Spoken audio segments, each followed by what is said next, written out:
Bloomberg Audio Studios. Podcasts, radio, news. If you drive an electric vehicle, chances are you're relying on nickel every time you get behind the wheel. The metal is a crucial ingredient in EV batteries, and these days, a lot of that nickel comes from Indonesia, specifically the island of Sulawesi. So the island of Sulawesi is gigantic. It's in the eastern half of Indonesia. It's kind of shaped like a claw. It has several peninsulas that all shoot off from the central landmass with amazing beaches, huge mountains, volcanoes. This pretty amazing place from a geographical perspective. Matt Campbell is Asia editor of Bloomberg Businessweek. He went to Sulawesi last winter because despite being rugged and remote, the island is now in a central role in the global economy.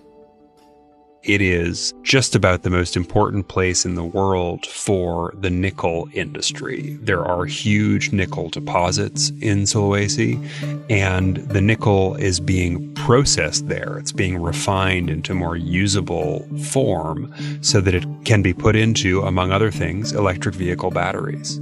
The nickel industry has brought rapid economic growth and tons of jobs to Indonesia. But according to reporting from Matt and his colleague Annie Lee, the processing of this nickel has real consequences for the workers in the factories and for the people who live nearby. We found evidence of really horrific industrial accidents that have been occurring repeatedly over and over again for years now.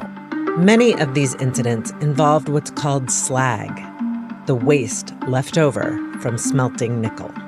Almost anything you can think of, it's happened. So people buried under landslides of slag, people falling into pools of molten slag, which are incredibly hot and burning to death, people being run over by forklifts, safety standards that would not be accepted anywhere in the developed world.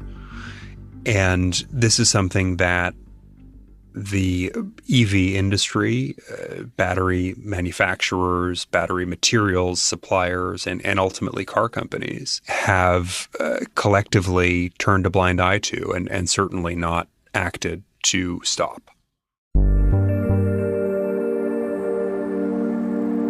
Welcome to the Big Take Asia from Bloomberg News. I'm Janet Paskin. Every week, we take you inside some of the world's biggest and most powerful economies and the markets, tycoons, and businesses that drive this ever-shifting region. Today on the show, the dirty, dangerous, and sometimes deadly cost of the EV revolution. Indonesia has far and away the world's largest nickel reserves. The Indonesian government has made it a national priority to develop the nickel industry. The big policy change was in 2014 when the government actually banned the export of raw nickel ore. So they said, if you want to mine Indonesian nickel, you have to do the smelting and refining here rather than overseas because we want to generate employment. Since then, there have been things like tax incentives, help with infrastructure, help with security. Last year, Indonesia accounted for almost half of the world's nickel supply. By 2030, it's estimated to reach 2/3. But all this success comes at a cost. We heard about the experience of one family who had a relative in the industry, from a woman named Nilu Novi Barniarti. Baik, selamat siang. Good afternoon. My name is Nilu Novi Barniarti. I am 28 years old and I am a housewife. So Nilu Novi Barniarti is the sister of a young man named Imade Defri Hari Jonathan, who was 20 years old. He was working as a trainee at a place called Gunbuster Nickel Industry, which is a large nickel smelting facility. Tell me just a little bit about Gunbuster. So Gunbuster is owned by a Chinese company called Jiangsu Delong. They have set up this big industrial park.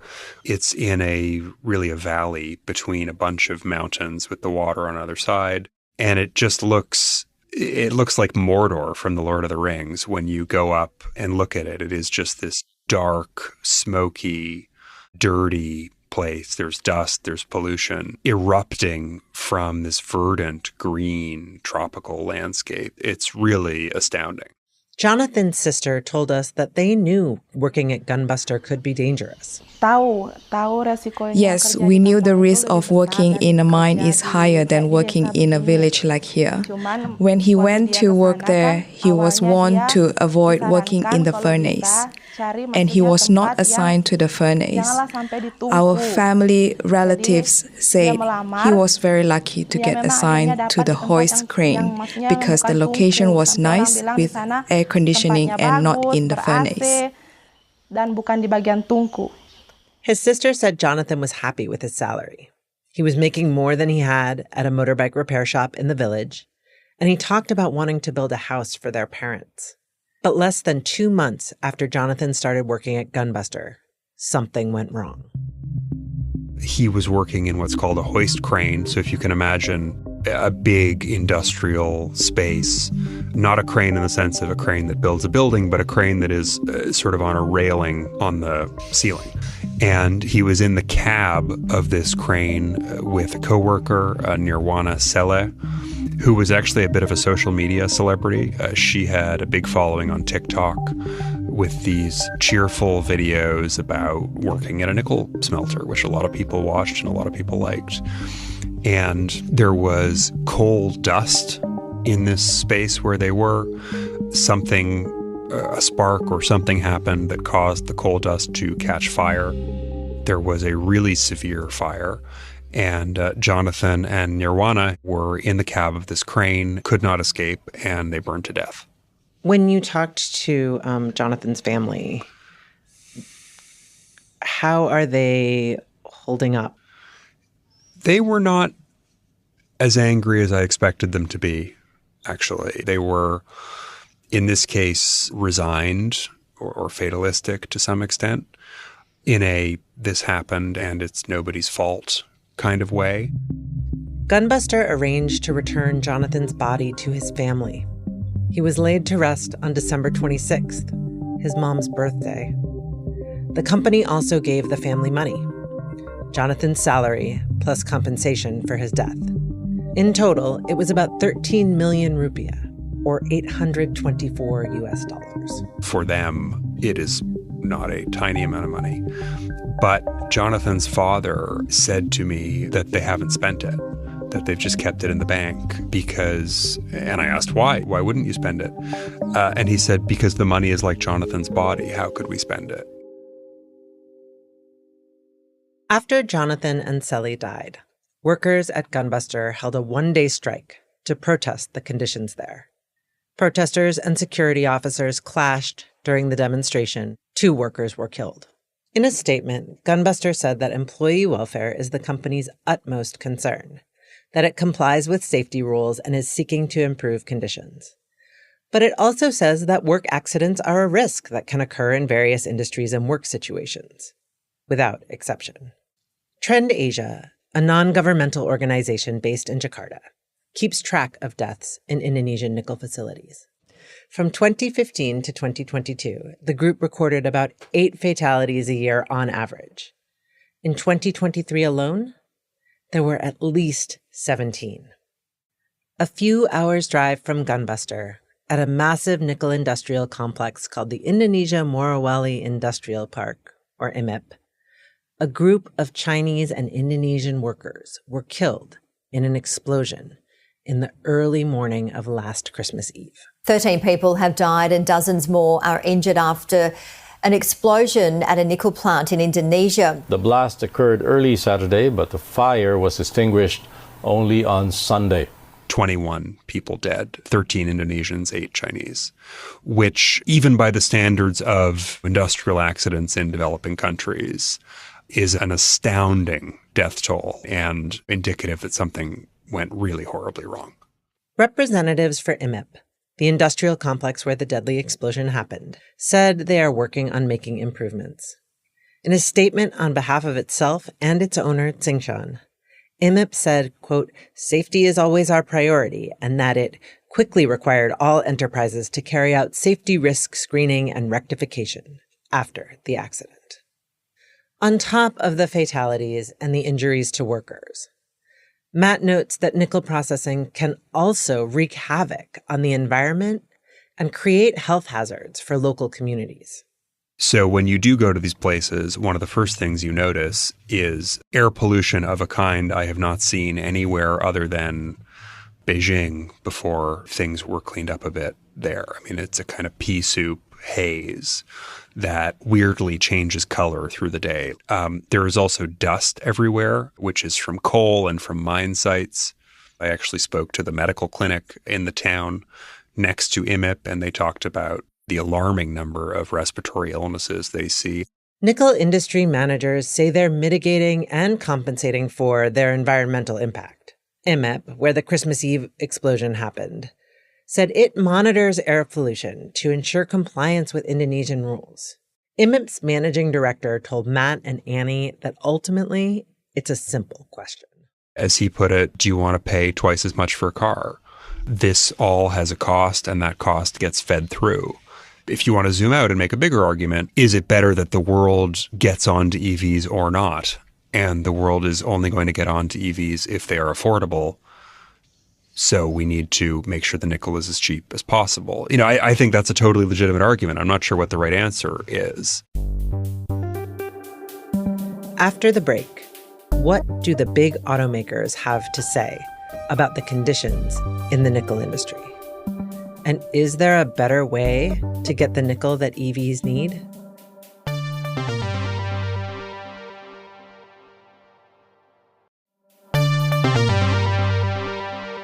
Bloomberg's Matt Campbell says that in most cases, auto manufacturers don't source battery materials directly. It's difficult, if not impossible, to trace the metal in any given car to any specific nickel facility. Our reporting indicates that car companies like Tesla, BMW, Ford, General Motors, Hyundai, Stellantis, and Toyota are probably relying on Indonesian nickel. Or if they aren't yet, they will soon. Matt and his colleagues asked about 10 major car companies to comment for this story. Tesla and Hyundai didn't respond. Of the ones who did, most said they don't have direct relationships with IMIP, the major nickel supplier. But they do require or expect their suppliers to uphold standards around human rights and environmental concerns.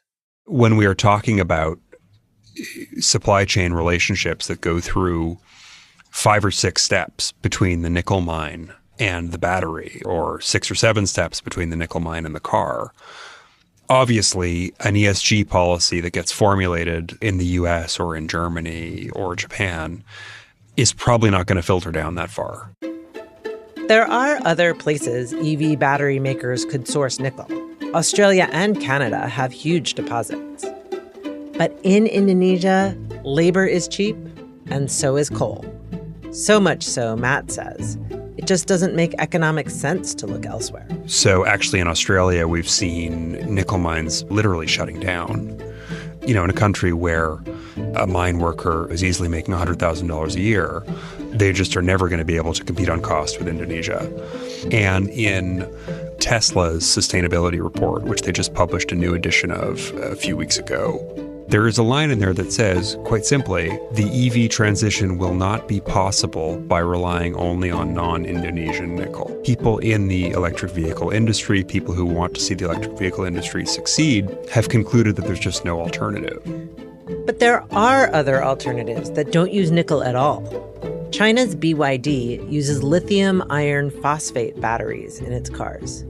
They don't get as much out of a charge, though, and Western car makers have preferred nickel, especially in higher-end vehicles. Overall, the nickel industry in Indonesia has helped deliver rapid growth to the country's economy and jobs to people in places that really need them. But those markers of progress do come at a cost. So I asked Matt about this very fraught trade-off. I don't think it's futile to hope that car companies will demand higher standards and that those higher standards get enforced down the chain. There may indeed be a cost impact. And I think that's worth considering. And it's also worth considering whether things like government subsidies, tax credits, rebates, whatever, which are not unfamiliar with EVs, can be deployed to make up for some of those cost impacts if needed. But also, you need the Indonesian government to take more action here. They are the ones who have the power to regulate, who have the power to improve infrastructure.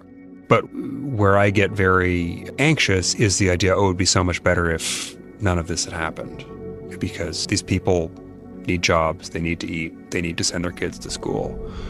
We just collectively have to find a way to allow them to do those things in better conditions and in jobs that don't risk getting them killed. Indonesia's Ministry of Energy and Mineral Resources said it diligently supervises safety at nickel sites and is working to address health concerns. As for Jonathan's family, we asked his sister what she thought about Gunbuster's response after he died in the fire at the plant. The company covered the medical costs and the autopsy and repatriated the body and gave us $824. I'm satisfied because they were willing to take the responsibility and did not wash their hands of the incident.